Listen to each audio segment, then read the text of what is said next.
Hey guys, today I'm updating my Roman Szmal palette. So I already have, I guess, what is it, 28 colors, but I got 7 more because I figured if I take these metal rails out, I can fit another row, but we'll see. Sometimes these metal rails just pop out super easy and sometimes they don't. So these are the colors that I have added. I already made a little swatch sheet and I already messed it up. I did it wrong on the back. So what I'm gonna do, I think, is cover this with some pretty paper before I laminate it with packing tape. Here's another cutoff that I can use to kind of swatch these, figure out where I want them because I already have them swatched here. This is the chart. So let's start doing it and see how it goes. This is probably going to be another one of those multi-part videos where I unpackage them. Oh look, it's like it's sticking a little bit to the paint because he uses honey in them. So yeah, so they're like, the paints are sticky. Like they never 100%, you know, dry out, or at least some of them. Some of them are drier than others, but some are pretty moist. So I got Aquarius Gray, Manganese Brown, Chromium Green, Oxide Dark, Blue Ridge Burnt Sienna. I guess I was just trying to add to my browns. These are the two browns. Deep green gold. The regular green gold is a mix, but the deep green gold is a single pigment. Potter's pink and cobalt violet light. A couple pretty and very granulating pinks. So let's unpackage them and see what we're working with. I probably want to, oh, okay, that's not good. Let me see if I can cut it without ruining it, because I think these would go very nicely into my swatch book. I'm not like a big swatcher, so if I can avoid having to swatch all this stuff, because it's already done for me, these are hand painted covers, then I don't have to, right? Look, they're like little chocolates. It's kind of cute in their little silver foil wrapping. It's like opening little candies. Now, sometimes they stick because of the honey, and then I think if you put them in the fridge or something for a little while, it fixes it, but it's fine. Actually, maybe I will put it in the fridge. Wow, that's really... And then I should label it. I'll do it off camera so I'm not like wasting time with you guys. I'll just unpackage them right now and then I'll label it and put it in the fridge and come back to show you what's happening. Wow, it's really glued down good. Okay, there's the manganese brown. Not all of them would be as sticky, I think, but we'll see. Yeah, this one was fine. That one is good to go.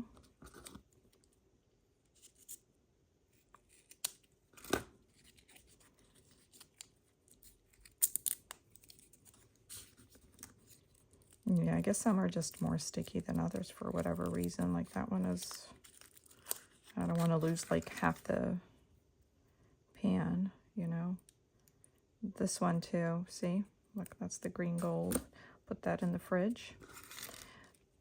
And I'll put it in the fridge so that when I come back, I'll be able to tell you guys if the fridge trick actually works or not.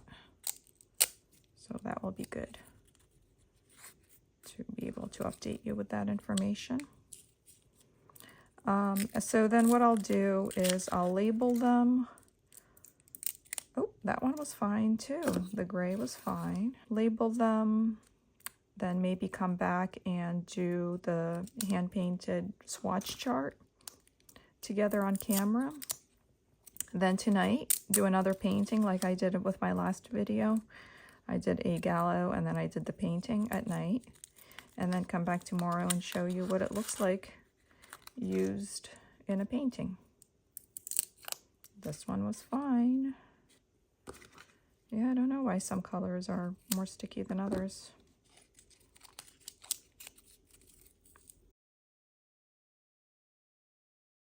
Perfectly fine on this one too. I love that you can get the big pans already poured for you. It's so convenient. Well, and actually they don't sell tubes, at least not right now. So it's either full pans or the mini pans. And I do have a small Roman Szmal travel palette as well that I love. In general, I love Roman Szmal because the quality is great, the color selection is great, and they're a lot more economical to buy than some of the pricier brands.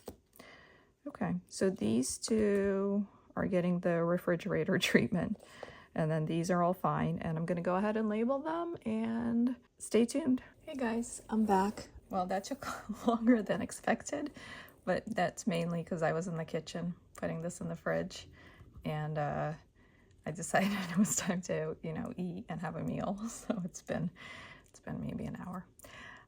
Anyways, so here's the fridge experiment, and as you can see, the paper came off pretty cleanly from that one and from this one as well. It's still a bit sticky, but I did get it off without losing too much of the paint. This I guess I'll just use for the swatch. And I also went ahead and labeled them all. So now I'm just gonna swatch them and then figure out what order I want them in, and then stick them in and make the new swatch chart. Hold on a second. Let me get rid of these. So, and this paint I think is pretty pale in general.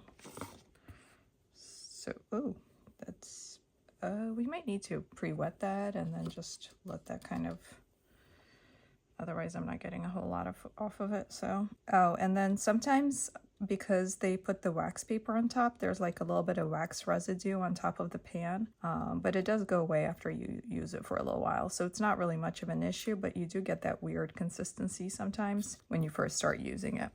So that's just something to keep in mind. Beautiful green gold. I don't know if I need to really swatch all of the, I'll just pre-wet it. Oh, that water's yellow. I'll pre-wet them a little bit just in case. Oh, that one, see, that one has that residue as well. I don't know if you guys can see what I'm talking about. It's like a residue on, you can't really see it much, but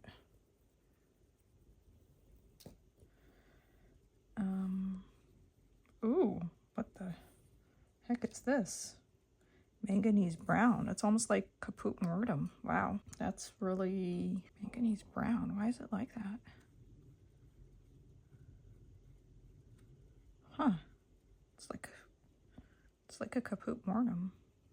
That one's gonna go with the caput mortuum, I guess, in the pan. You know what? I'll put these here so that I remember what I was swatching. That's the beautiful burnt sienna.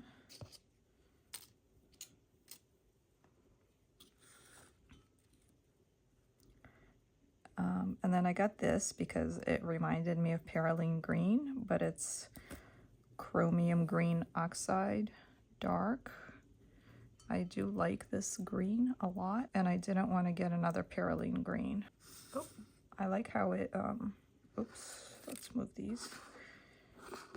I like how it goes from like really dark to a pale. And it is different than the Aquarius green because this one's a mix.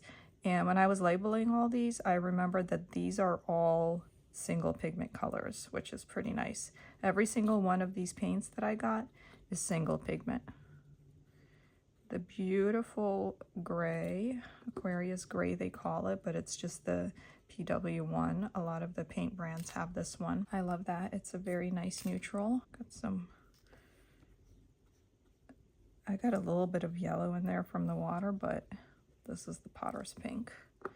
Also single pigment, and hopefully we can get a little bit of that pink now. It's very resistant to being swatched or used. Do I have this paint already in the smaller pan? I'm not sure. It's very pale. Maybe this one has a lot of the residue on it. I'm not sure. Maybe with this one, look. This is what I'm talking about with the wax. This is what I'm talking about with the wax. Look. The water like just kind of like almost rubs off of it. Get rid of that wax residue, and then the rest of the pan is fine. And I can understand why they put the wax paper on top, because they are so honey based that otherwise they would probably just completely stick to the foil without the wax paper. Oh, okay, there we go. There it is. A beautiful single pigment pink. And that's exactly why I got it. Okay, now now that I see what they look like in comparison to this chart, I can figure out where I want them all and I can rearrange them. And then I guess, well, let me get rid of that. I guess let's see if I can take the metal tracks out. It's pretty heavy. See, I don't want to like put it like in this thing like by itself, because then it's gonna be, I don't know, like uneven. I don't like that. Like, I'd rather just take the metal tracks out and still have the tray and glue them to the flat tray as opposed to the lumpy situation I have going on over there. Yeah, I'm just gonna have to figure out which way it works better. And I'm gonna have to make sure I keep them in order so that it's not taking me forever to like do this.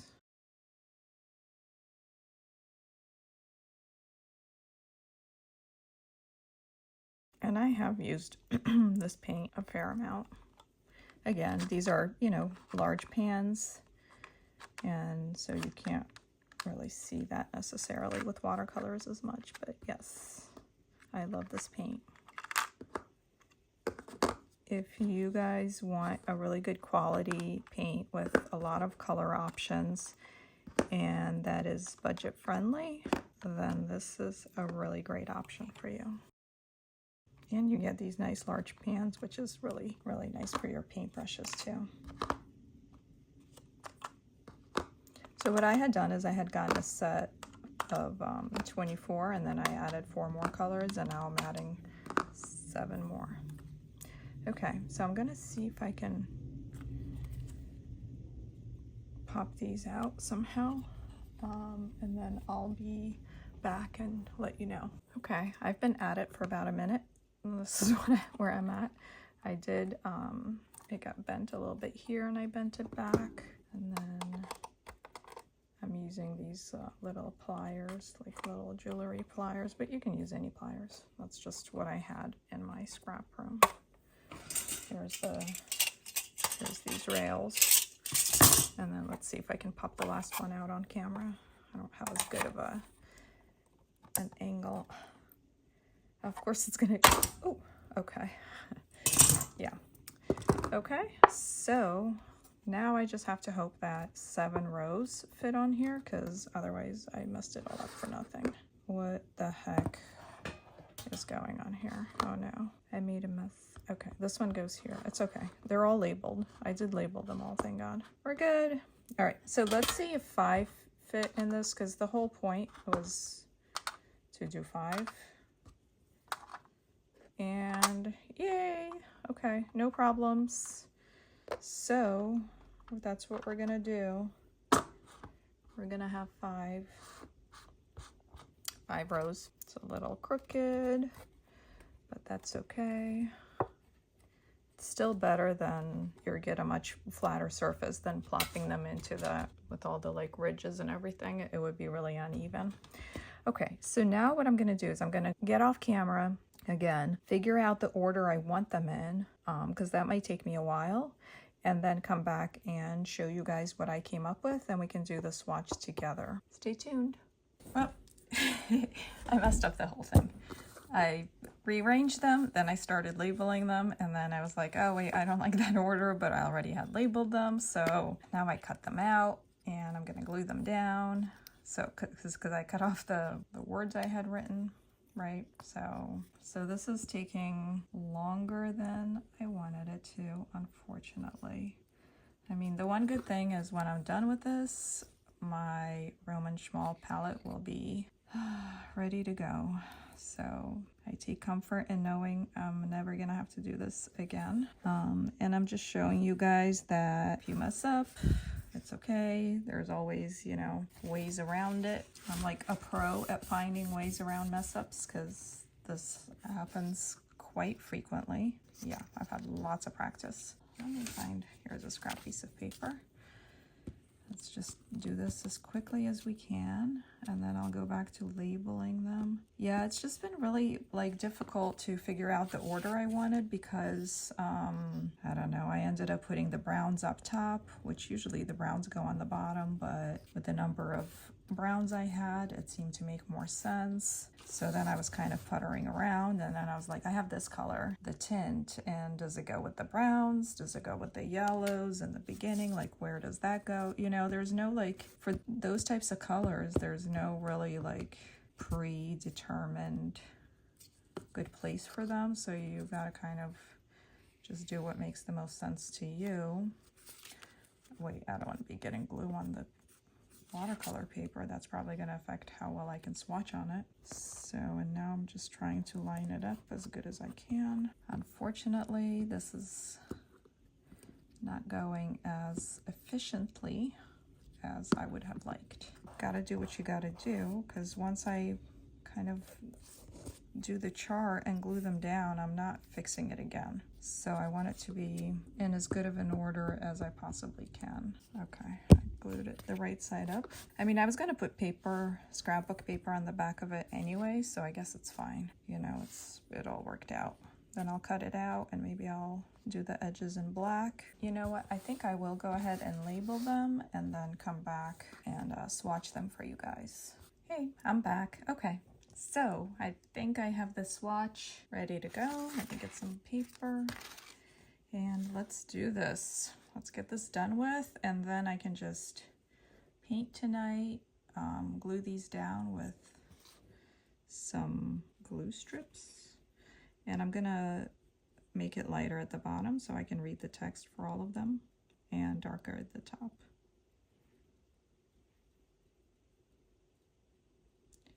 This is buff titanium, the tint.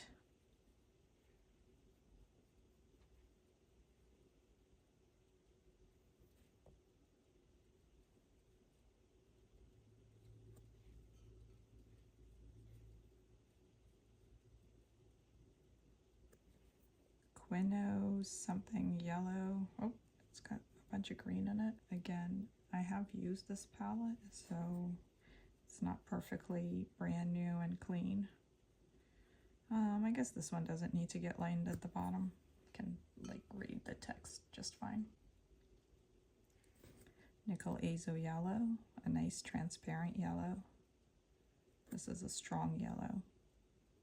I don't know, maybe I'll bring you guys closer. I don't know if you need to see the paint so much, you know what I mean? It's probably better if you can see the swatch chart better. But if you guys like seeing the paint, then let me know and I can adjust how I do swatches in my videos. Then I went with Naples Yellow Light. Again, this was one of those I wasn't sure, should it go in the browns, should it go in the yellow, should it go before the bright yellow or after the bright yellow? I don't know. So, but I'm committed now. I'm not redoing the swatch chart again, guys. This is literally the third redo, because remember, I drew it wrong on the other side first. It was too big. Then I had to draw it on this side, and then I messed it up, so I had to, you know, cut it up and redo the whole thing. This is gold ochre. Again, is it a brown? Is it a yellow? What the heck is this color, you know?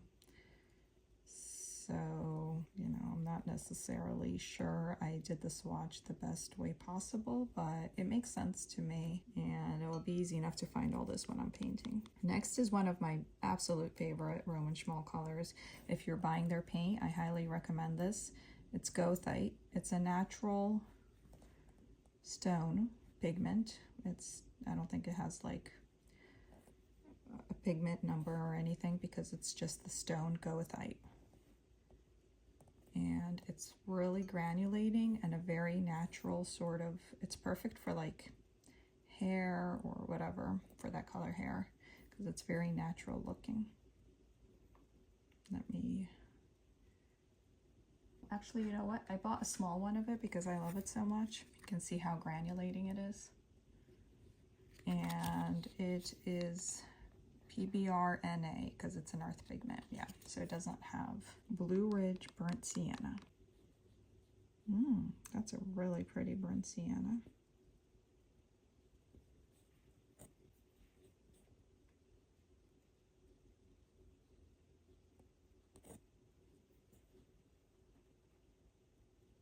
Just trying to fade it out big time at the bottom. I like that kind of faded look for where the writing is. Veronese Red Earth.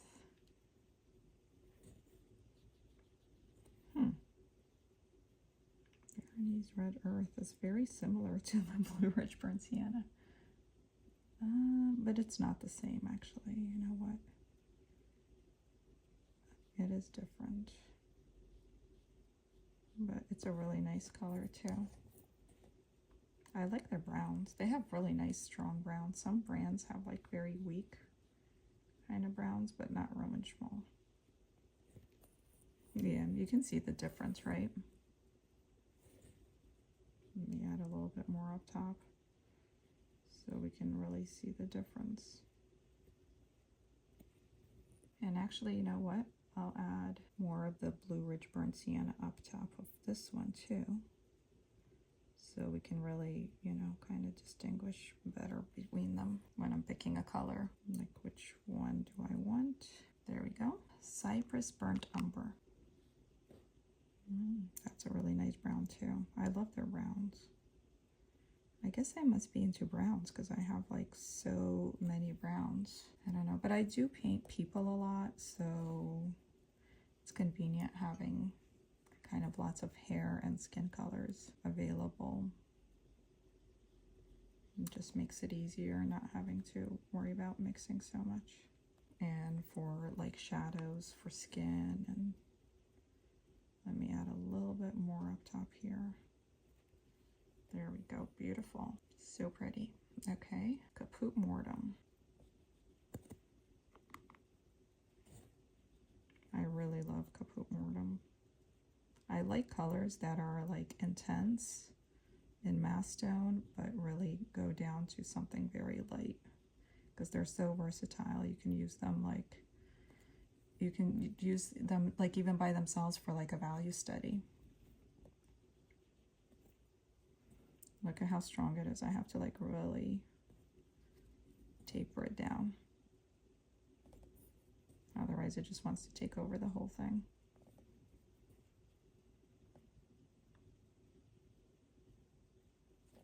And the manganese brown turned out to be very much like Caput Mortem.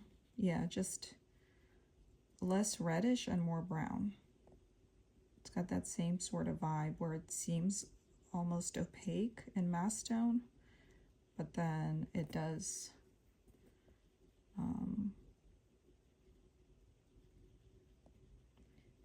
go down to a nice, very transparent color if you want. Ooh, look at these two together. I don't like that line I got. Let me spread that out. There we go. This swatch is coming out so pretty.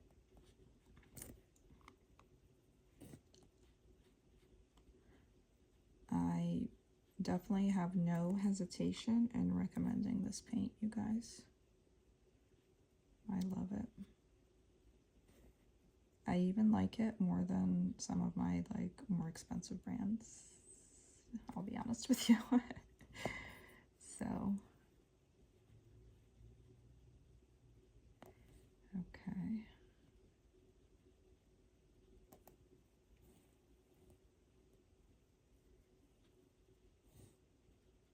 Oh, this color is kind of staining. Having a hard time getting rid of that like line over there. But I do want it to be darker up top.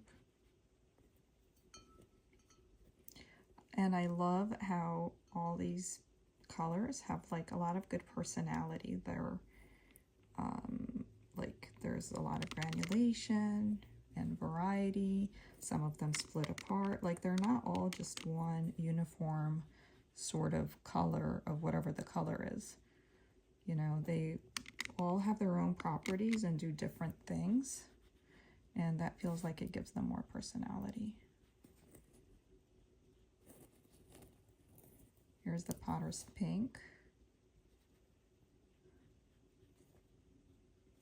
Let me see if I can get it a little bit darker up top. It's not a super dark color to begin with. That's why it's so nice to adding to mixes. It doesn't overtake a mix, but it does add granulation because it's so granulating. So that's why it's nice to have. Okay. Hope you guys can see this really good. Wow, this video is turning out to be a lot longer than I thought it would be, I'll be honest with you. This one is Transparent Pyrrole Orange, which is a great orange because it is transparent and it's very like what you would think of as an orange. But it's another one of those I wasn't sure where to put it. Does it go with the yellows? Does it go with the reds? Should the reds be before the browns or after? You know what I mean? I was like a whole rigmarole. But this is what I settled on. Then we have Aquarius Red, which is their own mix. And it's a really nice bright red. That's beautiful. It's very middle red, I would say. It's not cool and it's not warm. It's very kind of middle road. Cherry Quinacridone Red. I used to have it next to the orange and then I had the red, but I switched them around. But now I'm like, I should not have switched them around probably. I should have kept the Cherry Quinacridone Red next to the orange. But it's fine. I guess. I don't know why I did that. Because look, I had it this way before. I don't know why I switched them. It seemed like it would be a good idea, but I'm not sure it was a good idea. But I'm committed. I'm not redoing the swatch.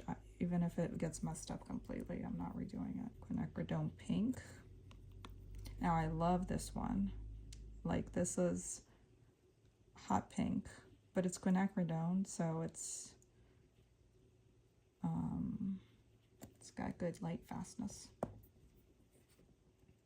So it's pretty cool to find a pink that has good light fastness. Or at least a pink that bright, you know. Cobalt Violet Light.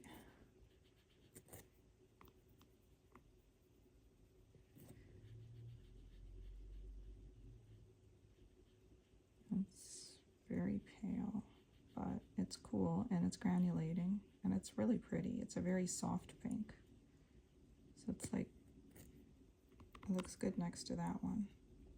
Yeah, I really should have put the, I don't know what I was thinking. You know, okay, well, it is what it is. Mineral Violet, which is a mix. So it's a pretty purple. Again, very dark, so we're gonna have to really taper it down at the bottom.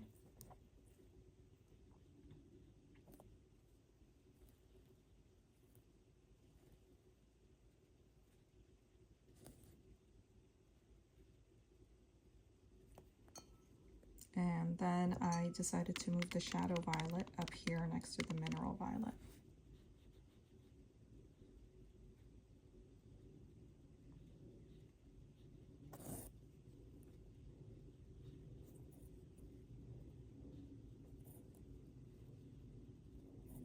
It's very dark. It's basically more of a gray with purplish components, I would say. Let's add a little bit more of the dark values up here to really get a good feel for it. Lavenda.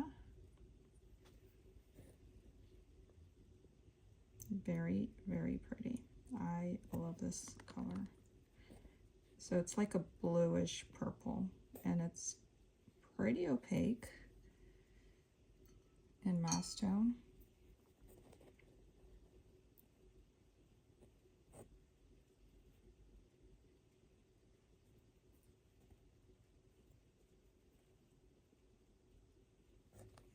That's nice.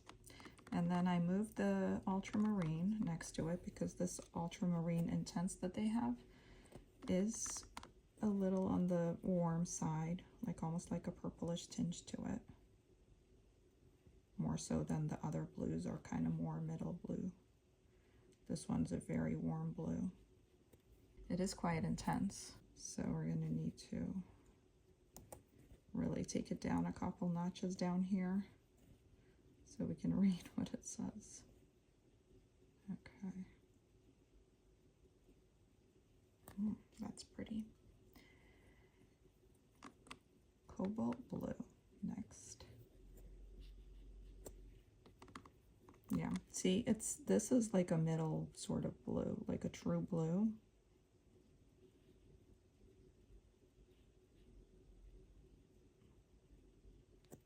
It almost makes it better that I cut this swatch sheet apart because it keeps the colors like in their own spots and not spreading out above or below as much. So it kind of worked out.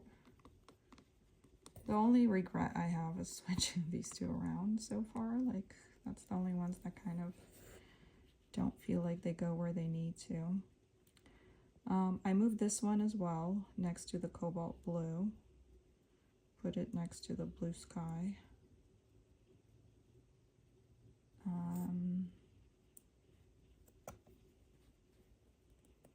Yeah, I was just thinking, should I have because I have cobalt sea blue. Like, should that go next to it? Because I have phthalo blue in the way. But the phthalo blue is a little bit more of a blue, and then those next ones start being a little bit more on the green side.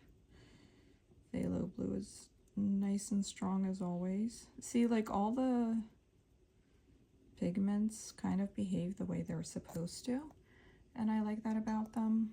I like that about Roman Szmal, like the ones that are, you know, standard colors do what you expect them to do. They have a lot of single pigment colors to offer, but they also have a lot of very interesting mixes that you only get from them. So yeah, they have separating colors like this one. They have granulating colors. They have a little bit of everything. So that's why, you know, they're pretty great. It's a lot of variety. It's a really pretty color. I would have rather had that one like PG50 or whatever that is. I think it's PG50, PB50 maybe. It's like this color, but it's like that single pigment cobalt blue or something. I forget. But okay, and see, this is transparent turquoise. And it's definitely getting more into and I'm not worried about the edge because that's getting cut off, obviously. It's getting more into the green.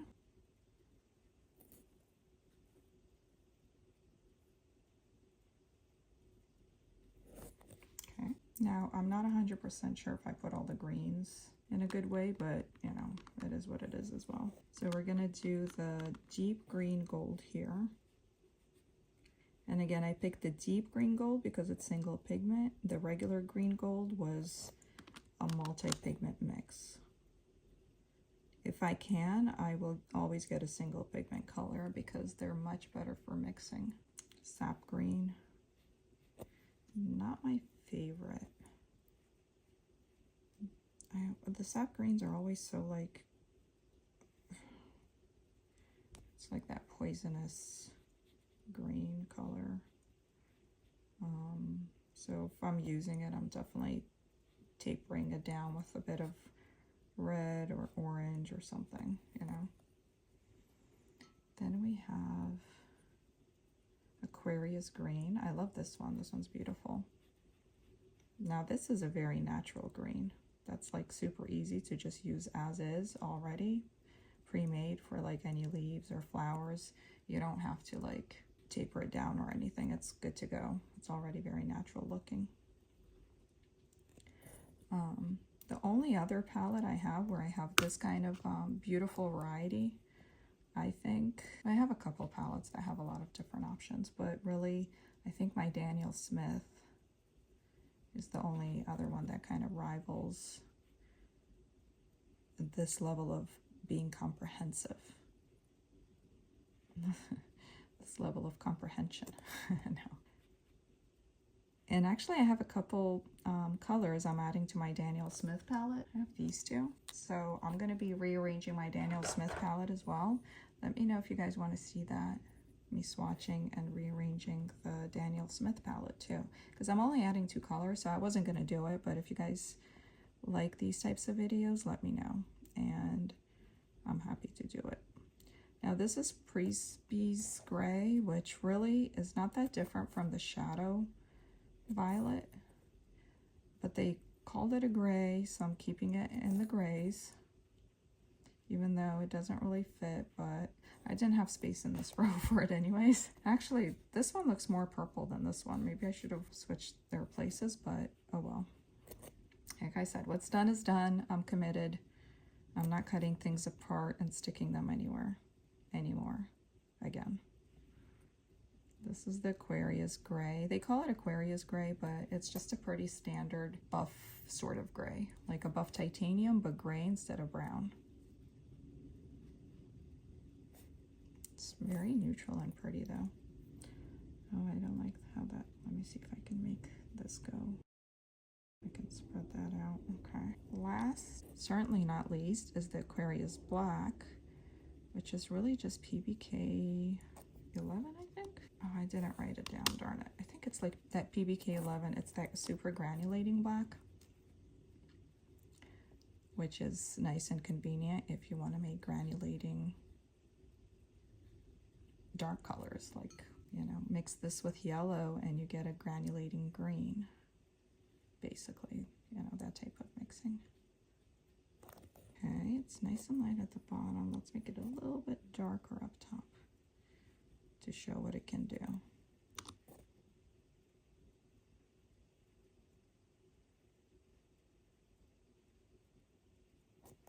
Beautiful. Okay, what do you guys think? Going to cut it out when it dries completely.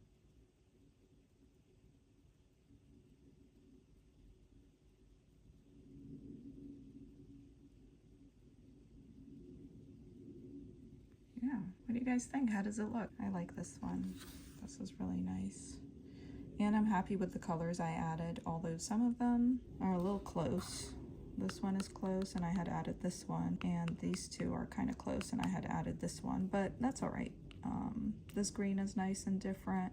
I love the gray. I love the Potter's Pink. This is really pretty. So I'm pretty happy with it, you know, with it overall. Thanks for watching. Stay tuned, because I'm going to come back with a final look at everything, and then also the painting that I'm going to do tonight with this palette. I don't think you guys need to see me taping it down. All I'm going to do is I have, you know, the rolls of double-sided sticky tape that's really skinny for scrapbooking. Going to roll a line there, stick it down, roll a line, stick it down, just one line. You know, I don't need to be too precise about it, just kind of holding it down. And I like that I can do this. It doesn't have to be all the way at the very edges of it, because the edges got messed up. They're uneven, so it's good that I don't need them. I have space for it to not be at the very edges. It is quite heavy. All right, see you guys tomorrow. Hey guys, I'm back. It's the next day. Remember how I said I wasn't rearranging things? And I was very vehement about it? I ended up rearranging everything. I took my X-Acto knife, I cut out the little squares. First I was gonna just switch Cherry and Aquarius Red, because that was the one that was bothering me the most. But once I started, I couldn't stop, and I just ended up rearranging pretty much almost like all of them. The back got a bit mangled, but it's good enough. Once I put packing tape down, it'll be fine. Everything got completely cut apart, and I moved things around to where it kind of made more sense. I have the Aquarius Gray and Buff Titanium up here together because they're basically the same thing, just different shades of white. These two grays went back down here with the black, which is where they used to be. Yeah, they used to be down here on this row as well. The browns are all still here, but now they're all like in one row. The Naples Yellow Light and the tint got moved over here. These colors got all rearranged, like the Potter's Pink is a little bit more medium, and then the pinker it gets, the more it goes into the purples. Actually, the only row that stayed the same is the blues. I left the blues alone because I was happy with them, and the greens were fine too. But all the yellows, browns, and grays got moved around because it was just, I used it last night, like I said, to make a painting, and the new arrangement was just, I just couldn't live with it. So I went ahead and cut it all up, and now it's going to be ready to laminate, but I didn't want to laminate it just yet until I showed you guys anyway, so you guys can see all the colors up close. So, you know, you can kind of take a look and see if there are any colors you really want to add to your palette. If you have any questions about the specific colors, let me know. A lot of them are mixes, but a lot of them are also single pigments. I don't know what else to say about this except what I already said yesterday, is that I definitely recommend this brand. It is honey based, so it's kind of goopy. It stays kind of wet. Like if I put my finger in it, I'll come up with paint. That doesn't bother me. It's just not a palette. You know, this thing is very big and heavy now, so it's not something I'm going to take with me anywhere anyways. It's going to stay at home. So the fact that it's honey based and kind of goopy doesn't really impact anything. So here's the back, here's the front. So here's the painting I made. Yeah, I had fun. I didn't use any colored pencils on this because I do have such a range of colors. I was easily able to get the blacks and the darks where I needed them, so I didn't need pencil. I had enough colors that I could do the whole painting with just the Roman Szmal. The only thing I added was white Posca marker on top for highlight and for the flower details.